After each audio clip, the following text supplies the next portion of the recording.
নমস্কার বন্ধুরা, kitchen magic খাজানা চ্যানেলের আরও একটি নতুন পর্বে আপনাদের সবাইকে স্বাগত। আজ আমি আপনাদের সাথে শেয়ার করব রাজশাহী আলুর দমের রেসিপি। সম্পূর্ণ নিরামিষভাবে বানাবো।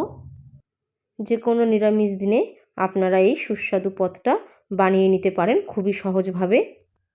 লুচি, রুটি, পরোটা, নান, পোলাও, এছাড়া ফ্রায়েড রাইসের সাথে অসাধারণ লাগে খেতে। সকালের জলখাবার কিংবা সন্ধ্যের জলখাবারের জন্য আপনারা এটা বানিয়ে নিতে পারেন। তাহলে চলুন দেখে নেওয়া যাক আমার আজকের রেসিপি রাজশাহী আলুর দম। আমি এখানে 650 গ্রাম ছোটো আলু নিয়েছি। আলু জল দিয়ে পরিষ্কার করে ধুয়ে নিয়েছি। এবার আলু সিদ্ধ করে নেব, তার জন্য একটা প্রেসার কুকার নিয়েছি। কুকারের মধ্যে আমি আলু দিয়ে দিলাম, দিয়ে দেব জল। এমনভাবে জল দেব আলু যেন পুরোপুরি ডুবে যায়। এবার কুকারের ঢাকনা আটকিয়ে আমি ওভেনে বসিয়ে দেব আর কুকারের একটা সিটি দেওয়ার অপেক্ষায় থাকব। কুকারের একটা সিটি দিয়েই আমি আলু সিদ্ধ করে নেব। এখানে আমি একটা মিক্সার গ্রাইন্ডার নিয়ে নিয়েছি। এর মধ্যে দিয়ে দেব একটা মাঝারি সাইজের টমেটোর টুকরো, দেব 3টে কাঁচা লঙ্কা। কাঁচা লঙ্কা মাঝখান দিয়ে একটু টুকরো করে দিয়ে দিচ্ছি। কাঁচা লঙ্কা আর টমেটো আমি মিক্সিতে পেস্ট করে নেব। এখানে আমি 1.5 ইঞ্চির মতন আদা বাটা নিয়েছি। আলাদা করে মিক্সির মধ্যে আর আদার টুকরো দিলাম না।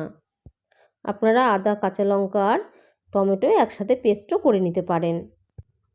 পেস্ট করা হয়ে গেছে। এবার এই বাটির মধ্যে ঢেলে নিলাম। এটা আমি সাইডে একটু সরিয়ে রাখবো। এদিকে আলু সিদ্ধ হয়ে গেছে। কুকারের ঢাকনা আমি খুলে নেব। যেহেতু কুকারের একটা সিটি দিয়ে সিদ্ধ করে নিয়েছি, তাই আলু কিন্তু খুব বেশি সিদ্ধ হয়নি, একদম হালকাভাবে সিদ্ধ করেছি। খুব নরম করে সিদ্ধ করবেন না। আলু এবার অন্য পাত্রে ঢেলে নিলাম। আমি এই রেসিপিটা ছোট আলু দিয়ে বানাচ্ছি, আপনারা চাইলে বড় আলু টুকরো করেও বানাতে পারেন। আলু এখন খুব গরম, তাই একটু ঠান্ডা হয়ে গেলে আমি খোসা ছাড়িয়ে নেব। আলু ঠান্ডা হয়ে গেছে, এবার খোসা ছাড়িয়ে নেব।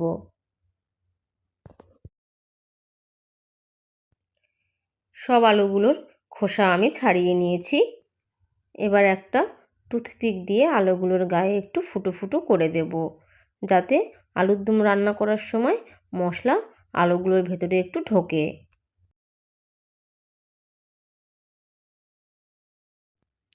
সব আলুগুলোর গায়ে এইভাবে একটু ফুটো করে দিয়েছি। এবার ওভেনে একটা আমি কড়াই বসিয়ে দিয়েছি। কড়াইয়ের মধ্যে দিয়ে দেব 3 টেবিল চামচের মতন সরষের তেল। তেল গরম হওয়ার অপেক্ষায় থাকব। তেল গরম হয়ে গেছে। এবার এর মধ্যে দিয়ে দেব 10 থেকে 12টার মতন টুকরো করে রাখা কাজু। গ্যাসের ফ্লেম লো থেকে মিডিয়ামের মধ্যে রেখে কাজু একদম হালকা করে ভেজে নেব। কাজু একদম হালকা করে ভেজে নিয়েছি। এবার তেল থেকে তুলে নেব। কাজু এই বাটির মধ্যে তুলে নিয়েছি, ঠান্ডা হয়ে গেছে। এবার মিক্সির মধ্যে দিয়ে গুঁড়ো করে নেব। গুঁড়ো করার সময় আমি কিন্তু কোনো জল ব্যবহার করব না, শুকনো অবস্থাতেই গুঁড়ো করব। কাজু গুঁড়ো করে নিয়েছি। খুব বেশি মিহি গুঁড়ো হয়নি, হালকা দানা দানা আছে। এই বাটির মধ্যে ঢেলে নিলাম। এবার রান্নাটা শুরু করব। কড়াইয়ের ওই একই তেলের মধ্যে দিয়ে দেব ফোড়ন। দিলাম একটা তেজপাতা, দেব একটা শুকনো লঙ্কা। শুকনো লঙ্কা মাঝখান দিয়ে একটু কেটে দিয়ে দিলাম। 2টো এলাচ ফাটিয়ে দিয়ে দিলাম। দেব 2টো লবঙ্গ আর একটা দারচিনির টুকরো। 1 টিস্পুনের মতন দেব গোটা সাদা জিরে।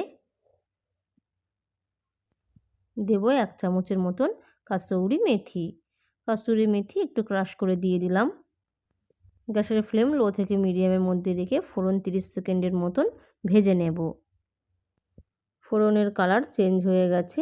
এবার দিয়ে দেব হিং। 2 চিমটির মতন হিং দিলাম। এবার অ্যাড করব টুকরো করে রাখা আলু।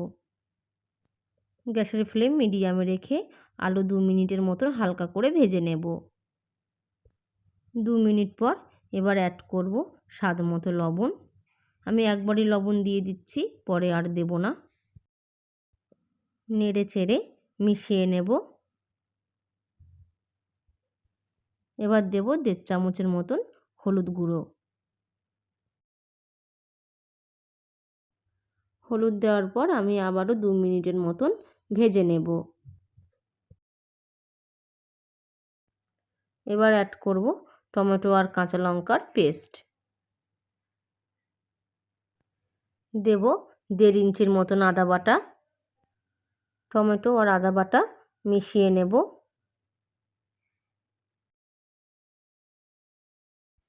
এবার অ্যাড করব কিছু মশলা। দেব 1/2 টিস্পুনের মতন লাল লঙ্কার গুঁড়ো। দেব 1/2 টিস্পুন ভাজা জিরের গুঁড়ো। 1/2 টিস্পুন ভাজা ধনের গুঁড়ো দিলাম।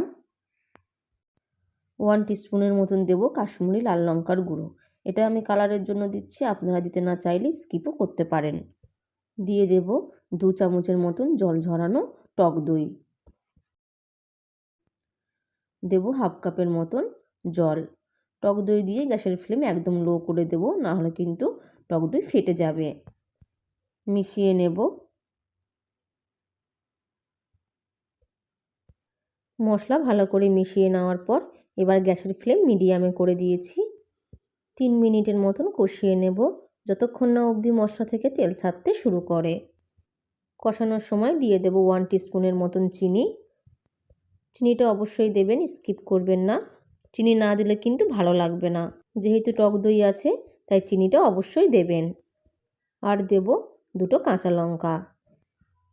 মশলা থেকে তেল ছাড়তে শুরু করে দিয়েছে।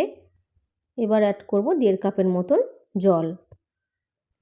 যেহেতু আলু আগে থাকতেই একটু সিদ্ধ করা আছে তাই বেশি জল আমি দেব না। আর আমি এই আলুর দম হালকা ড্রাই রাখবো, তাই জলের পরিমাণটা কম দিলাম। আপনারা যদি একটু ঝোল রাখতে চান তাহলে জলের পরিমাণটা একটু বাড়িয়ে দেবেন। মিশিয়ে নিয়ে গ্যাসের ফ্লেম মিডিয়ামে রেখে রান্নাটা করে নেব। মাঝে মাঝে একটু নেড়ে চেড়ে দেব।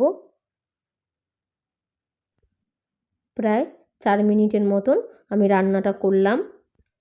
এবার অ্যাড করব 2 চামচের মতন ভেজে রাখা কাজুর গুঁড়ো। মিশিয়ে নিয়ে আমি আবারও 2 মিনিটের মতন আলুর দমটা হতে দেব।